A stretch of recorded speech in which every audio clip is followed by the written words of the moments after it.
Il est arrivé dans ce studio et depuis c'est la fête et tous les chroniqueurs ont retrouvé leur âme d'enfant. Bonjour Patrick Roger. Bonjour. Et merci d'être avec nous. Ils sont en train de se régaler. Vous êtes chocolatier, sculpteur.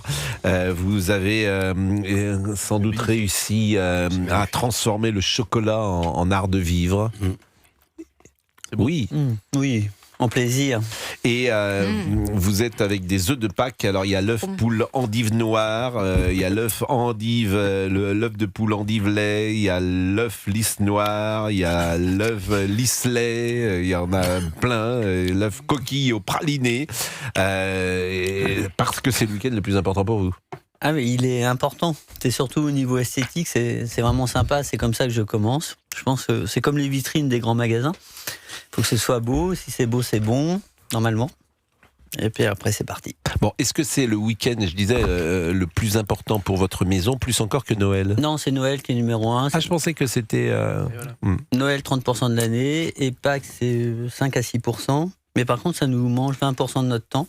Pourquoi Et ça prend 20% de votre temps ? C'est très long à faire, toutes ces petites bestioles. Ah oui, c'est plus long c'est très long. que Noël. C'est-à-dire qu'un œuf ou une poule, c'est plus difficile. On fait beaucoup de sujets. Par exemple, on a fait des tortues. On fait tous ces sujets sont très très longs, complexes à faire. Complexe, c'est pas très complexe, mais il faut beaucoup de temps. Et on est dans une période où la main d'œuvre prend beaucoup de place.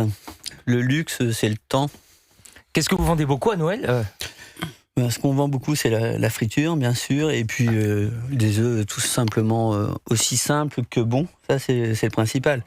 Et je transgresse pas, disons, sur ce qui est à peu près la tradition. Je vais pas faire un toucan, par exemple. Il faut toujours que c'est un rapport à l'œuf. Et par exemple, l'endive qui devient très œuf, c'est sublime, quoi. Ça fait un tel plaisir, et quand on fait ça... Ce chocolat que je viens de manger a été fabriqué quand ? Là, vous avez elles sont de cette nuit, parce qu'on a un peu de retard. Bon, c'est pas très bien. Le temps de vie d'un chocolat ? Cela 15 secondes. Ouais, 15 secondes. Mais c'est vrai, en plus. Sur le plateau, là, il fait pas trop chaud, mais ça peut être 2 à 3 jours. Et au bout de 2-3 jours... ça blanchit un peu, c'est moins bon. Parce qu'on prend énormément de risques, et un chocolat qui est extrêmement bon ne peut pas se conserver, c'est une évidence. Je pense comme un cuisinier, comme la grande cuisine, on gère comme la pâtisserie, et puis on fait de la chocolaterie. Tout ça, c'est un peu incohérent, mais ça fonctionne pas mal. Et quelle est la meilleure façon, alors, si on vous offre ce soir des chocolats, pour le garder dans les meilleures conditions ? Je crois que le jeune homme l'a dit. Hein.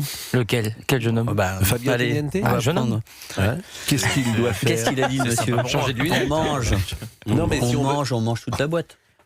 Mais le réfrigérateur, le froid, c'est pas bien ? C'est super bon à partir de 20,5, 21, 22. C'est un peu comme le vin, il faut faire attention, il ne faut pas être trop froid. On conserve plutôt à 17 degrés. Bon, après, ça devient technique. Et à partir de 20, 21, et à partir de 22, les pralinés vont commencer à s'abîmer. Est-ce que les goûts changent ? Est-ce que vos clients, d'une année sur l'autre peut-être pas, mais sur une période de 5 ans ou 10 ans, est-ce que vous voyez des changements ? C'est plutôt, je pense qu'on crée ce qui s'est passé au cours des 30-40 dernières années. Aujourd'hui, il y a beaucoup de chocolatiers qui naissent un petit peu partout. J'ai un collègue à Dijon, il me dit « Tu nous fais chier, t'as créé quelque chose où le monde entier... » Pardon ?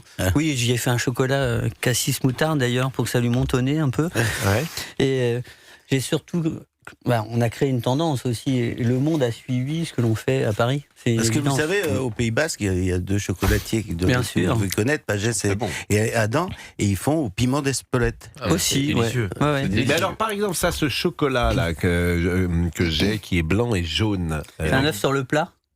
Oui, d'accord. Donc on doit le regarder vu du ciel, vous sortez de la boîte. Oui. Ça, c'est très beau, je le montre. C'est magnifique. Ah oui, d'accord, ça doit sur le plat. Ça met combien de temps à faire ça ? Ah oui, ça met vachement de temps. C'est énorme. Oui, mais ça c'est fait comment ? Il n'y a pas de moule pour ça ? D'abord, je fais un original. Le premier, j'ai fait une endive qui fait 2,60 m. Ça a commencé comme ça, l'histoire. Après, on peut la réduire. Je fais un petit format. Ensuite, on fait un moule avec un silicone, par exemple, ou avec des plastiques un peu durs. Et après, on va reproduire. Et vous en reproduisez combien des comme ça ? Un pack, c'est 40 000 pièces. Ah oui.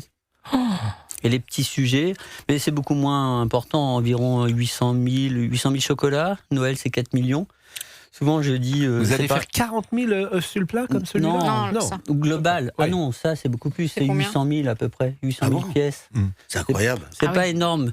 Mais quand même. Mais par contre, c'est très très long parce qu'on les garnit, ça prend beaucoup de temps, on fait ça à la main, c'est assez fastidieux, voilà. Mais moi, je faisais ça par plaisir. Il y a 9 boutiques, on rappelle qu'il y a 9 boutiques aujourd'hui, il y a 648 sculptures, il y a 16 millions de chocolats par an. 16 millions? Ouais, 16 millions, ouais. On peut vous commander des sculptures en chocolat? Alors, ce soir, là, on vient de nous demander, il y a 1 heure, ma soeur m'appelle, elle me dit, on peut garnir, on a fait des coques en vitrine aussi, c'est un clin d'œil aussi, avec le coq, la poule, toute cette espèce de basse-cour. C'est un clin d'œil, et on a un client qui veut emmener ça en voiture ce soir, donc on va... Les 9 boutiques sont à Paris? 9, oui. Vous n'avez pas eu envie de... on a fait trop compliqué. On s'est exporté un petit peu, évidemment. Le Japon un petit peu. C'est assez difficile d'y rentrer. On est allé à Moscou, plein Covid, le bazar, parce que c'est un pays froid, très grand, grosse culture. On est allé en Belgique pendant 10 ans. Et vous êtes revenu en France. Ce chocolat... Non, on n'a jamais quitté Paris. Ce chocolat vient d'où, la matière première? Cacao. 47 pays dans le monde qui est producteur. Et ce qui m'intéresse, évidemment, c'est Haïti, par exemple, plutôt que Saint-Domingue. Parce que d'abord, c'est toujours des pays extrêmement compliqués. L'RDC, ça peut venir d'Ouganda, Madagascar, mais Amérique du Sud, Indonésie, partout. 47 de plus en plus cher ou pas? Pardon? De plus en plus cher ou pas? Ouais, ça a pris 85% depuis 3 ans. Donc on a perdu beaucoup de volume. On a perdu beaucoup de volume clients surtout. Parce qu'on perd beaucoup de Parisiens. Le télétravail nous fait extrêmement mal. Et à la fois, on payait pas assez cher le chocolat, c'est mon avis. Et il est monté vraiment très fort, il a fait x4, x5. Donc ça fait exploser aussi l'écosystème en Afrique, par exemple. Parce que si tu commences en Afrique, où pousse le chocolat, le cacao, c'est $1 par personne. En tout cas, c'était un plaisir d'être avec vous. Il va être 17h55. On va souhaiter un excellent week-end vraiment à tous ceux qui nous écoutent. Un excellent week-end, Pascal. Et une pensée évidemment pour tous les chrétiens, les catholiques du monde entier, puisque il est ressuscité. Ce sera dimanche. C'est le jour le plus important pour l'Église de Rome que ce jour de la résurrection. Et une bonne chasse aux œufs pour les enfants. Exactement. Thierry Cabane dans une seconde. Merci vraiment beaucoup, Patrick Roger. Merci et merci de nous avoir apporté ces chocolats. On peut l'applaudir peut-être. Exactement. Ah oui, merci. Thierry Cabane dans une seconde et à lundi. Si le cœur vous en dit.